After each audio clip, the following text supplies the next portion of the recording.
isso não é nem minha pregação, nem é meu esboço aqui não, mas eu tenho isso aqui no meu coração, muito certo, de que nessa noite Deus está restaurando a tua vida.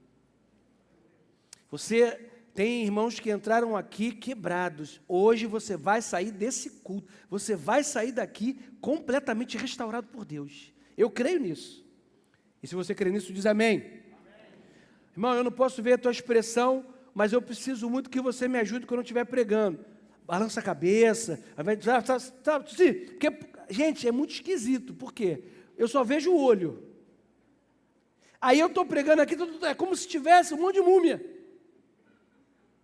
Eu sei que você está fazendo alguma coisa, está aqui mexendo com a bagagem, está rindo, mas não dá para ver. Né? Então, se você quiser fazer assim, brincadeira, não precisa não. Mas balança a cabeça, assim, vem comigo para eu entender que tu não está dormindo, né? Faz assim, muda, faz uma expressão corporal aí para me ajudar. Amém, gente? Mas eu quero ser breve aqui. O nosso culto ele vai ter uma duração menor, exatamente por tudo isso que está acontecendo. Amém, irmãos?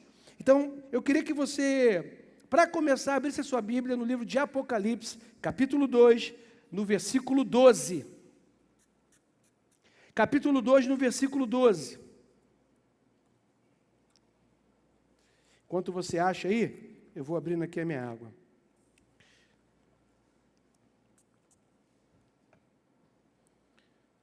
Achou aí? Diz amém. Capítulo 2, eu falei capítulo 2, versículo 12. Então vamos lá. Vou ler o texto. Ao anjo da igreja, em Pérgamo, escreve: estas coisas diz aquele que tem a espada afiada de 2 gumes: conheço o lugar em que habitas, onde está o trono de Satanás, e que conservas o meu nome e não negaste a minha fé, ainda nos dias de Antipas. Antipas aqui, gente, só para rapidinho abrir aspas aqui, segundo os estudiosos, acredita-se que Antipas era o pastor daquela igreja, né? Por isso que ele se refere desde os dias de Antipas, que foi um mártir na época, porque dizem que ele foi morto. A morte de Antipas foi da seguinte forma: você sabe que Pérgamo era uma cidade onde havia adoração, né, dos nicolaítas a outros deuses. Fizeram um bezerro de ouro, colocaram ele dentro do bezerro de ouro, esquentaram, ele morreu dessa forma. Esse Antipas que a gente está falando aqui, só para você situar, ele fala sobre esse homem, um homem de Deus: minha testemunha, meu fiel, qual foi morto entre vós, onde Satanás habita. E ele vai dizer: tenho, todavia, contra ti algumas coisas, pois que tens aí os que sustentam a doutrina de Balaão, o qual ensinava a Balaque a armar ciladas diante dos filhos de Israel, para comerem coisas sacrificadas aos ídolos e praticarem a prostituição. Outro sim, também tu tens os que da mesma forma sustentam a doutrina dos nicolaítas. Portanto, arrepende-te, e se não, eu venho a ti sem demora, e contra eles pelejarei com a espada da minha boca. Quem tem ouvidos, ouça o que o Espírito diz às igrejas. Ao vencedor dar-lhe-ei do maná escondido, bem como lhe darei uma pedrinha branca, e sobre essa pedrinha escrito um novo nome, o qual ninguém conhece, exceto aquele que o recebe. Espírito Santo, o que eu te peço é que nesse momento, que a tua palavra venha produzir em mim, que prego, no meu irmão que ouve, produzir a fé necessária para renovar a nossa vida, para sustentar, ó Deus, a nossa caminhada, e que essa palavra nessa noite seja um alimento nas nossas vidas, em nome de Jesus.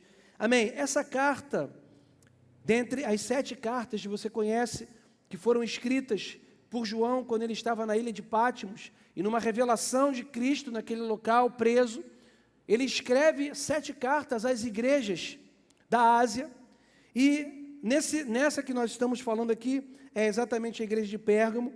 E a igreja de Pérgamo, o que essa carta fala, as advertências contidas nessa carta ainda estão atuais para nós hoje. São questões que ainda existem na igreja de Cristo. São atemporais.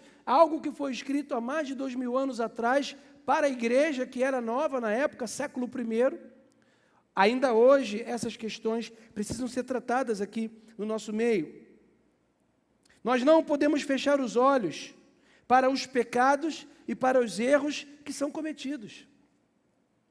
A pregação da palavra, ela não pode estar vinculada simplesmente ao contentamento pessoal meu e seu.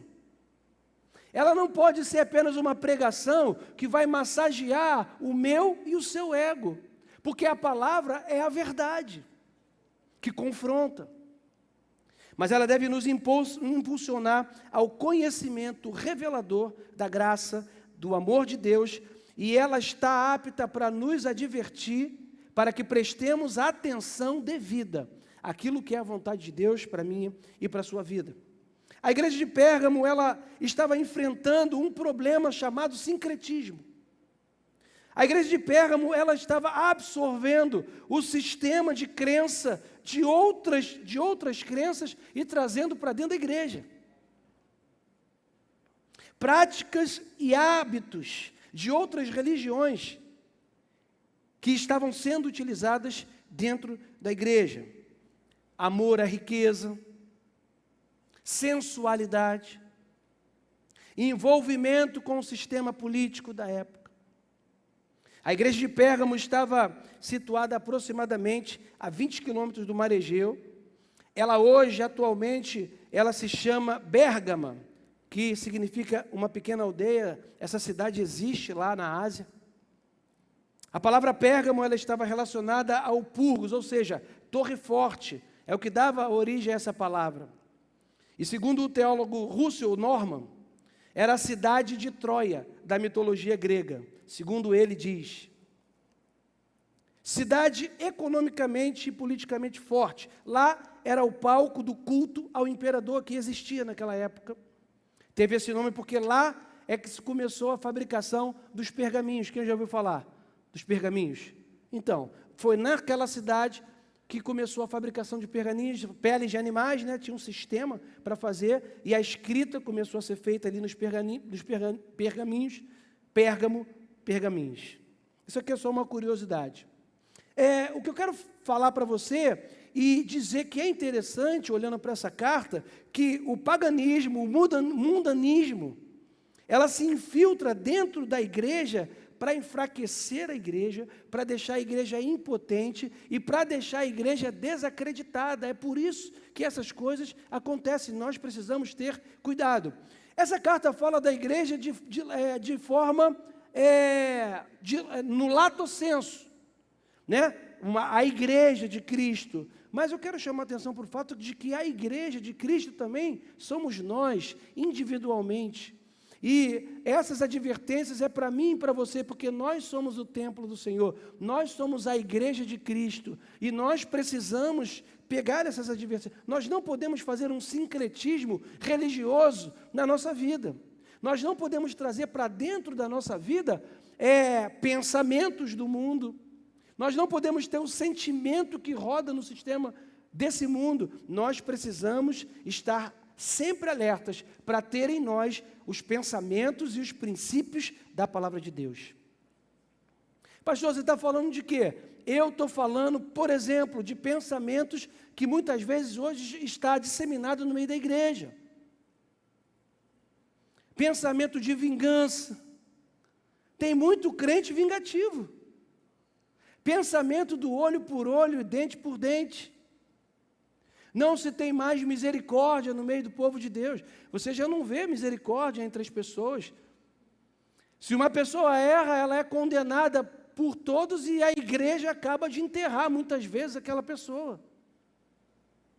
A empatia parece que sumiu do meio da igreja. Não, ninguém se preocupa mais com o outro.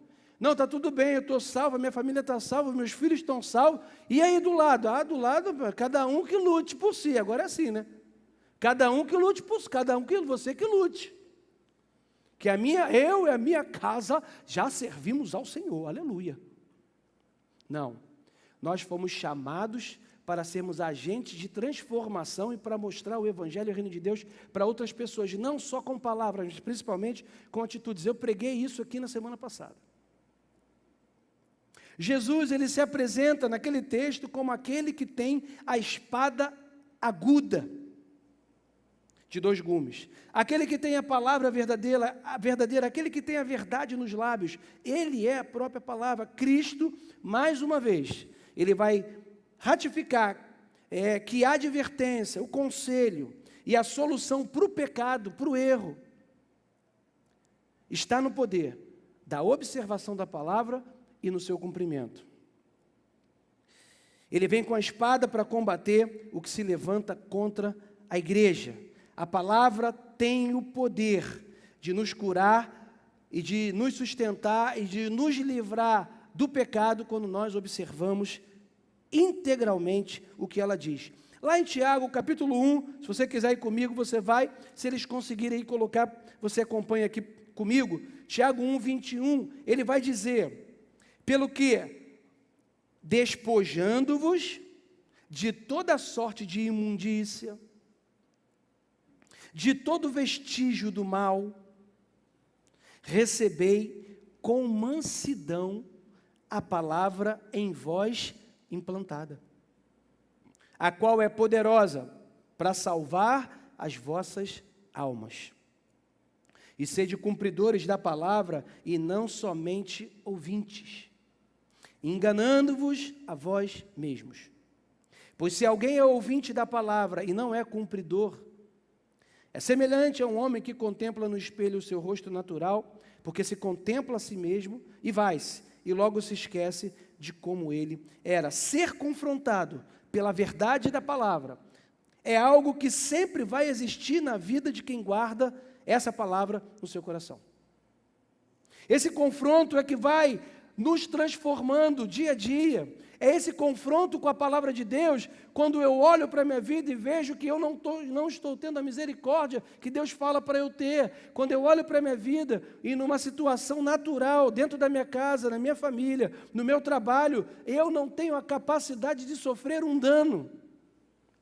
Mas eu vou brigar até o fim, eu vou fazer uma briga homérica, às vezes dentro da família, porque você tem o direito, erraram contra você, pecaram contra você, mas você e eu não temos a capacidade, por exemplo, de sofrer um dano, para que haja paz naquele local, naquele ambiente, ou naquela situação.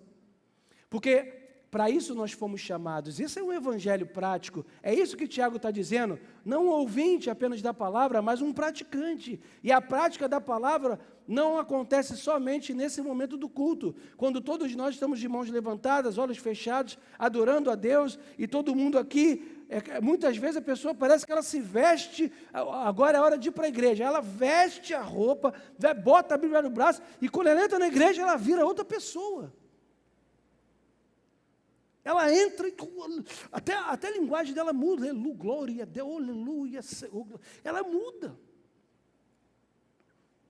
Enquanto que o Evangelho, a vida com Deus, tudo que nós fazemos vai sendo provado no natural, no dia a dia, na padaria, na fila do mercado, no banco, no trabalho, no relacionamento dentro de casa, na forma como eu me dirijo, como você se dirige, a forma como eu estou sempre disposto a servir o outro. Isso vai falar de cumprimento da palavra de Deus, que é o que Deus quer que nós façamos. A palavra de Deus, ela sempre vai nos trazer a consciência de quem nós somos, do que nós devemos ou não fazer, nos ensina o tipo de caráter que nós precisamos ter. Uma pessoa que nasceu de novo, uma pessoa que professa o nome de Jesus, tem que ter a vida transformada no caráter. Nós não podemos servir a Deus com um caráter diferente do caráter de Deus. Temos que nos perguntar: fui transformado de dentro para fora? Ou de fora para dentro? Porque ser transformado de fora para dentro é fácil, né? O irmão se converte aqui, chega para mim: pastor, puxa vida, agora eu me converti, como que eu faço para viver a vida com Deus? O que eu tenho que fazer? Agora, irmão, você tem que cortar o teu cabelo, agora você tem que cortar a tua barba, você tem que usar essa roupa que tal, você tem que falar agora o evangeliquez. Então, tudo é glória, aleluia. Quem conhece o evangeliquez aí? Conhece, irmão? Conhece? Né? Tu chega para o irmão, né? Tu fala, manto, já, tu já deu o código. De fora, para transformar o exterior é muito fácil, mas a transformação que Deus quer é de dentro, é quando o teu coração, o meu coração lá dentro, é um coração que serve a Deus, que quer agradar a Deus. Não é quem é perfeito, quem não erra, quem não fala uma besteira, quem não faz alguma coisa muito errado. Quem já fez uma coisa muito errada aqui? Essa mão aqui é minha, eu já. Agora eu vou perguntar de novo. Quem já fez coisa muito errada aqui? Muito errado, fiz muito errado. Todos nós. Mas nós estamos aqui porque, mesmo tendo feito muito errado, o nosso coração é um coração que quer agradar a Deus. Isso nos traz para perto dEle. Isso nos move para perto dEle. E isso traz do Senhor para mim o perdão, um bálsamo. É Deus falando comigo, olha, o justo, 7 vezes o quê? Cai. Mas o Senhor o quê? 7 vezes o quê? Levanta, quer dizer o quê?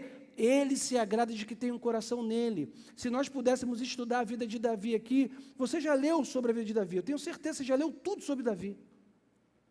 Conhecido como um homem segundo o coração de Deus, um homem que cometeu coisas terríveis, terríveis. Ele matou, ele adulterou, ele fez coisas horríveis. Mas se você ler os salmos, e a maioria dos salmos dele, até quando ele pecava, ele sempre falava, ele sempre trazia um arrependimento no coração, uma vontade de acertar, e isso fez com que ele, até o final da vida dele, estivesse junto com Deus. Isso fez com que ele fosse lembrado do homem segundo o coração de Deus. Era gente como a gente.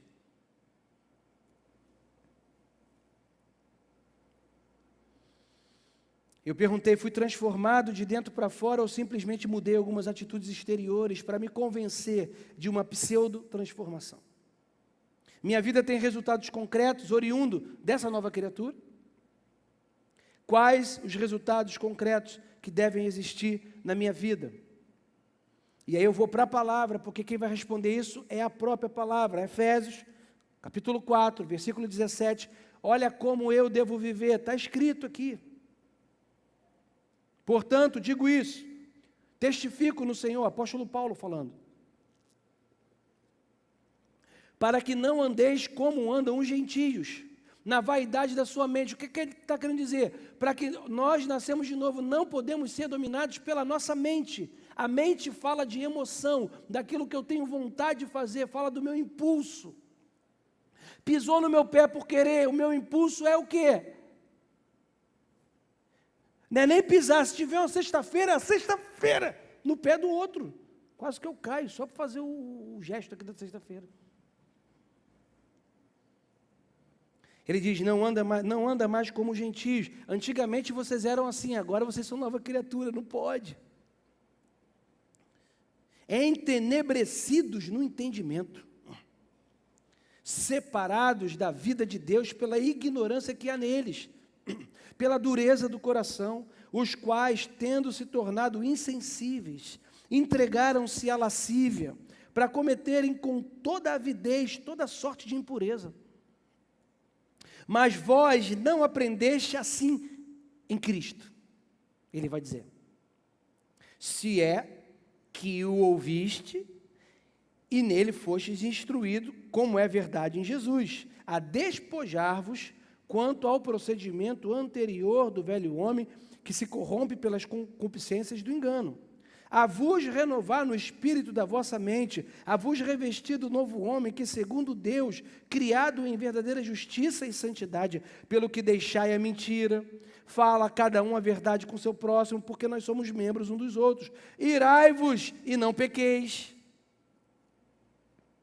Não se ponha o sol sobre a vossa ira, não dê lugar ao diabo.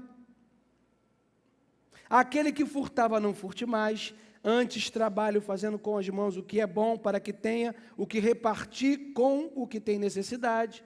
Olha aqui, uma pregação só nesse versículo, repartir com quem tem necessidade. Não saia da vossa boca nenhuma palavra torpe, palavra que vai prejudicar, palavra que vai trazer um som ruim. Pode falar também palavrão. Não fala palavrão. Um filho de Deus com palavrão na boca, gente, não tem lógica, não dá, não casa.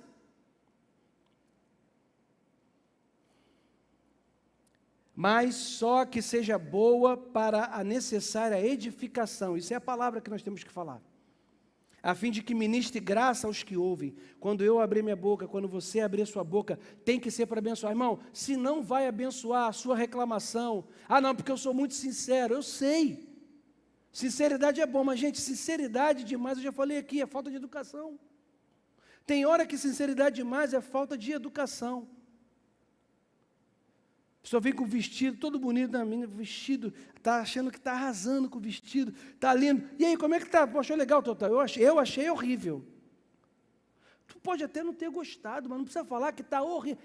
Você falou horrível, você superlativizou, aqui está muito feio. Você deixou um negócio muito... Você transmitiu com a sua palavra. Irmão, isso parece que é uma besteira, mas você se torna uma pessoa desagradável.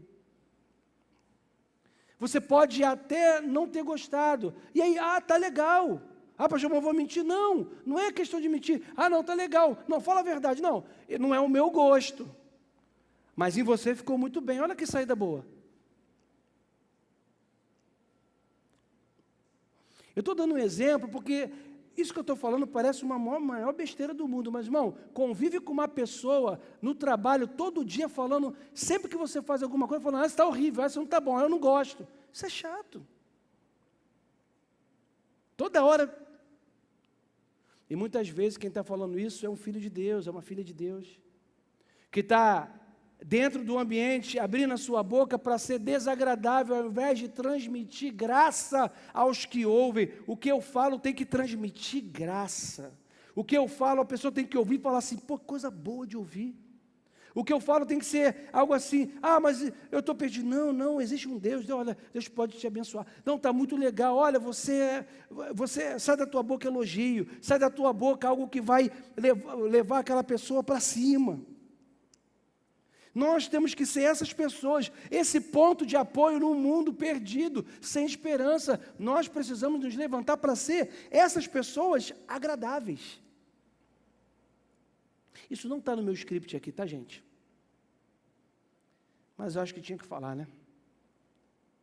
Vou terminar aqui. Não entristeçais o Espírito Santo de Deus, no qual fostes selados para o dia da redenção. Toda a amargura, amargura, cólera, que é ira, gritaria, blasfêmia, sejam tirados dentre vós. Tira isso da sua vida. Bem como toda a malícia. Antes, aí ele vai terminar esse versículo falando, antes, sejam bondosos uns para com os outros. Seja bom para as pessoas.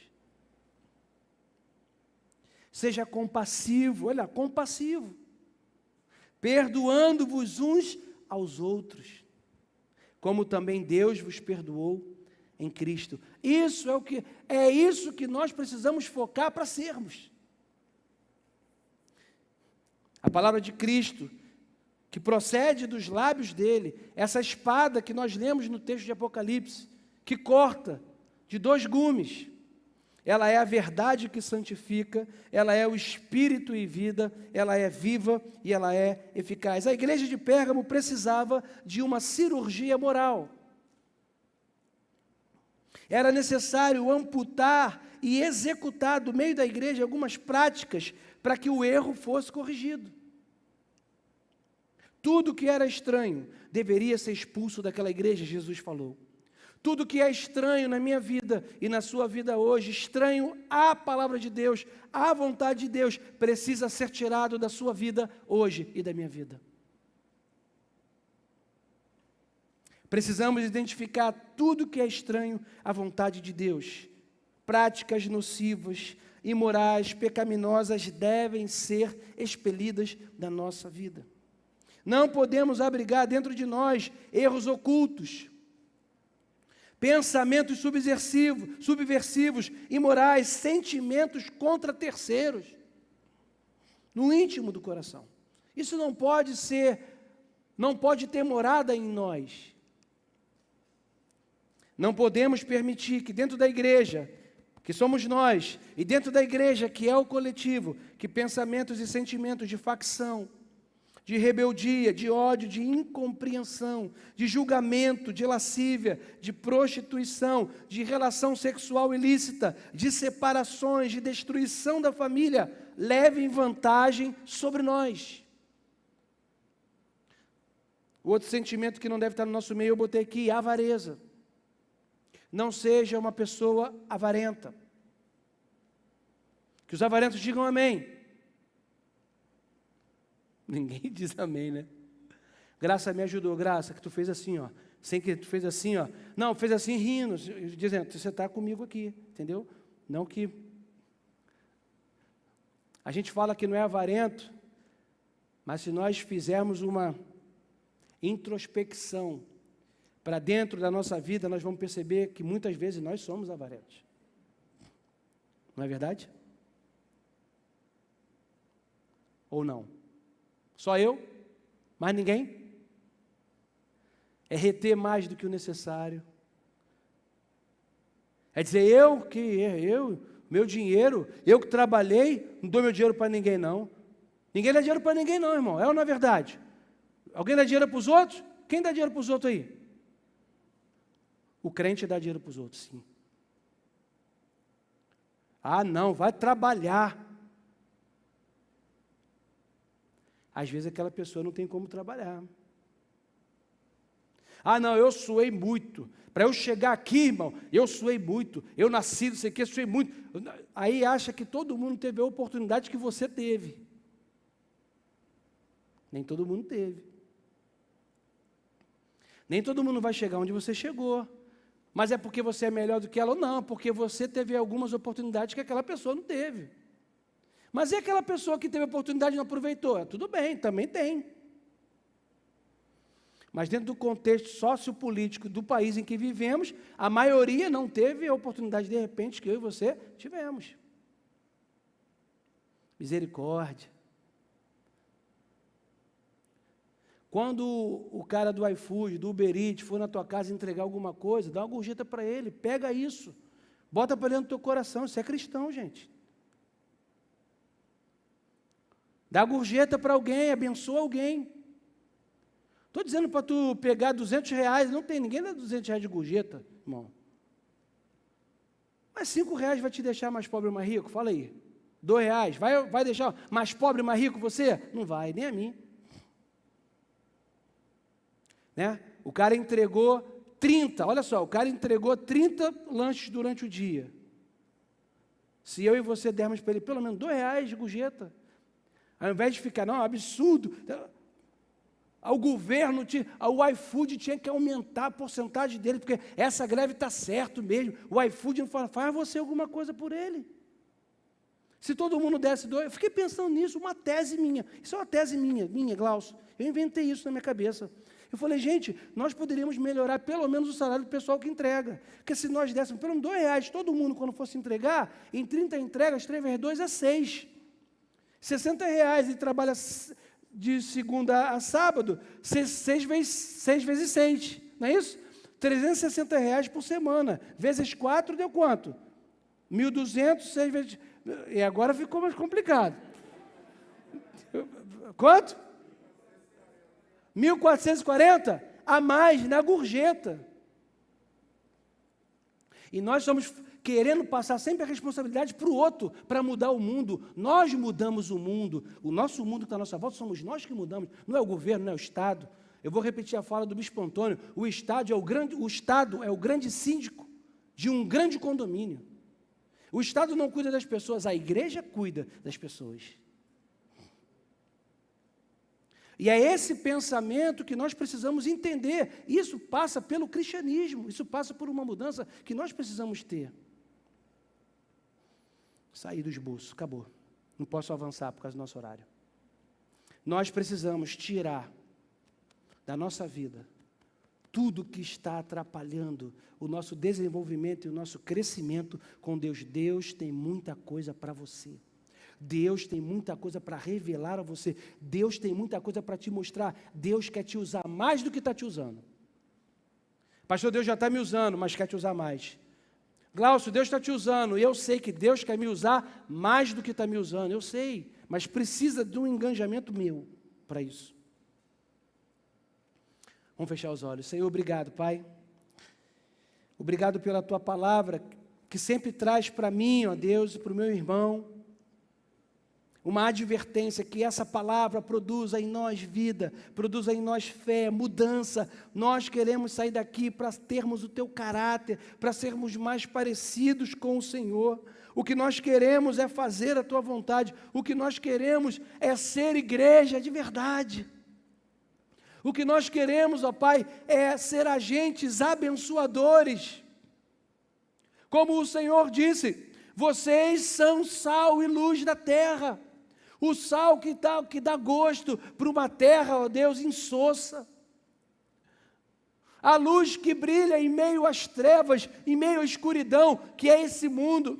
Muitas vezes o meu trabalho é uma escuridão, a minha família está no meio de uma escuridão, a minha vizinhança está no meio de uma escuridão, onde eu moro, na minha avenida, é uma escuridão, no meu condomínio é uma escuridão, e que eu possa ser essa luz brilhando, onde não tem esperança, que eu, usado por Ti, cheio do Espírito Santo, sem nada que venha desabonar a minha conduta, fiel a Ti, que eu possa abrir a minha boca e que ali eu possa ser, ó Deus, um manancial, que eu possa ser uma árvore frutífera, que dá sombra, que dá fruto, que alguém pode chegar, se alimentar, ficar na sombra. Nós precisamos ser essas pessoas que, assim como a igreja de Pérgamo foi advertida a fazer uma cirurgia em algumas áreas da vida delas, que nessa noite Tu possas fazer essa cirurgia em nós, e que nós possamos tirar essa noite tudo que não provém de Ti, e que possamos nos aplicar para crescer, para, ó Deus,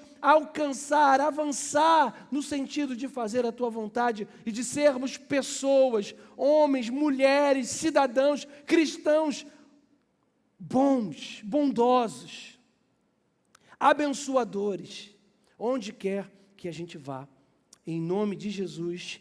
E que o povo de Deus diga amém. Diz aleluia. Diz, é comigo, Senhor. Eis-me aqui. Porque essa palavra é para mim, essa palavra é para você, é para a gente. Nós temos que ser advertidos a cada tempo sobre essa importância de nós não sermos cristãos nominais, mas praticantes. Que as pessoas olhem para mim e para você e falem assim, ali vai uma mulher de Deus. Quem é essa pessoa? Aquela ali, aquela é uma mulher de Deus. Porque na hora que ela tiver com problema, que na casa dela tiver alguém doente, que tiver alguém endemoniado, que tiver alguém passando alguma dificuldade, a primeira pessoa que ela vai pensar assim, eu vou lá na casa dessa pessoa. Por quê? Porque eu sei que ela é uma pessoa de Deus, ela tem uma conexão com Deus, ela não entende, ela tem um negócio diferente, ela é cheia do Espírito Santo, e ela vai lá e ela vai ter uma palavra, Deus vai usar. É assim que nós precisamos ser vistos, onde nós estamos vivendo e convivendo. Amém, gente? Amém? Glória a Deus. Eu quero agradecer aqui, né, a todos os irmãos, né, que têm se mantido aí, nesse tempo todo aí, fiel, né, em tudo que eu falo, nos cultos ao vivo, né, são fiéis nos dízimos, nas ofertas, uma igreja com muita fidelidade.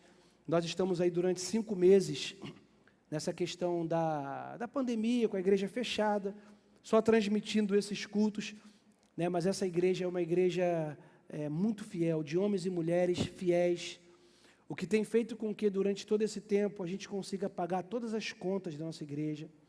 Nós, durante essa pandemia inteira, não deixamos de pagar ou reduzimos salário de qualquer pessoa que trabalha aqui na igreja. Nós tivemos, né, esse compromisso de manter tivemos alguma ajuda, o senhorio do estacionamento, né, do apartamento ali pastoral, do anexo. Durante a pandemia nós conversamos, nós tivemos um abatimento do nosso aluguel, né? Os proprietários são, apesar de não serem cristãos, são parceiros dessa igreja, são pessoas que não hesitaram em, nesse momento, nos ajudar, e nos ajudaram muito, né? Em a gente pagar metade do aluguel durante esse tempo.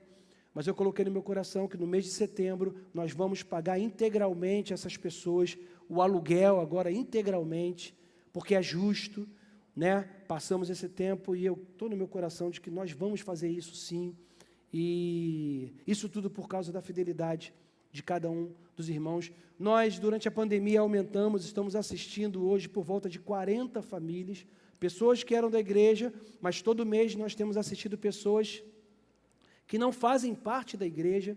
Nós não queremos saber qual é a religião dela, nós não queremos saber o que ela faz, em quem ela crê, e muitas vezes o que nós só queremos fazer é livrar essa pessoa de uma fome, livrar essa pessoa de um momento crítico, né, como o Douglas falou hoje aqui de manhã.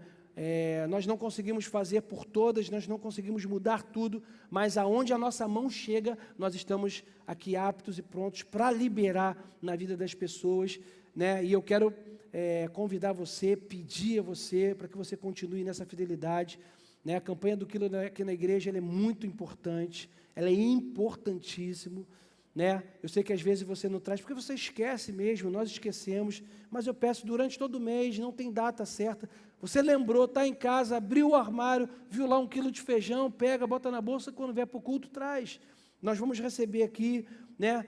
Pensa que você está alimentando muitas pessoas, né? Deus está usando a minha vida e a sua vida para a gente poder agir dessa forma. Então, eu agradeço a Deus aí pela sua vida. Você que está aí pela internet também, muitas pessoas até que nem da igreja são, né? Doam, fazem doações, entram em contato com a gente, pessoas que não fazem parte aqui da igreja. Pô, como que eu faço para poder doar um alimento? E as pessoas têm feito isso tem chegado na casa daqueles que precisam, e eu acho que essa é uma das responsabilidades que nós, como filhos de Deus, temos sim nessa terra, que é também não só dar o alimento espiritual, mas também dar o alimento mesmo físico para aquele que está necessitando, porque a igreja de Atos dos Apóstolos fazia exatamente isso que nós estamos fazendo, e fazia muito melhor do que nós estamos fazendo. Amém? Eu agradeço a você aí. Deixa eu dar um aviso para o pessoal que está na internet, depois eu vou despedir deles aqui, mas o aviso é o seguinte: nós abrimos as inscrições para o culto presencial na segunda-feira.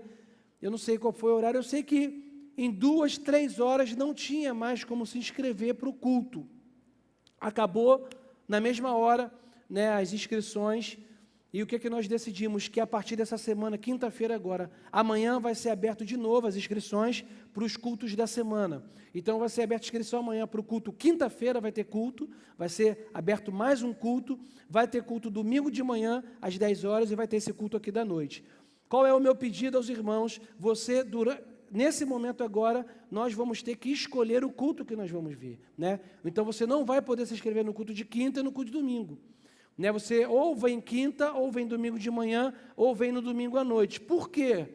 Porque isso vai possibilitar que a maioria dos irmãos possa estar. Você imagina que nós hoje, no normal, se não tivesse pandemia, nós temos aqui entre trabalhadores, tirando Geração Vida, tá?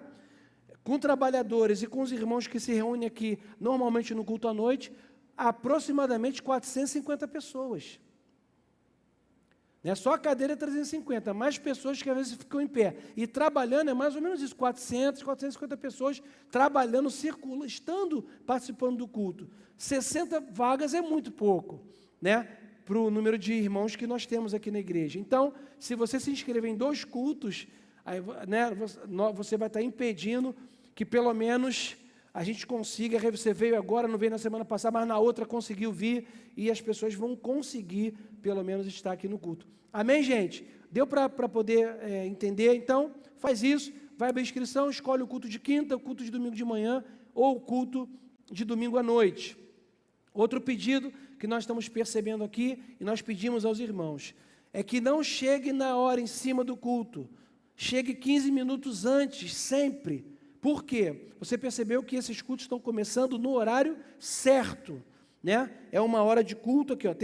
Eu tenho uma tolerância de 10 a 15 minutos, mas você veio a 1 hora de culto, né? Exatamente, vai ficar menos tempo aqui, né? Quanto menos tempo, né, no local fechado, melhor. Então eu peço aos irmãos que cheguem. Por que chegar 15 minutos antes? Porque isso impede qualquer tipo de aglomeração, né, na hora de medir a temperatura, na hora de mostrar o QR Code. Então, se 15 minutos antes for chegando os irmãos, a gente consegue já estar com todo mundo aqui e não ter nenhum tipo de aglomeração ali na porta da nossa igreja. Amém? Então, você que está na internet aí, eu agradeço a sua companhia, que Deus te abençoe, rica e abundantemente. Até a próxima transmissão. Quinta-feira tem transmissão, domingo à noite tem transmissão, domingo de manhã ainda não voltamos com a transmissão, ainda não vai ter, mas brevemente também nós vamos voltar com a transmissão no domingo de manhã. Então, Deus te abençoe aí, rica e abundantemente. Amém?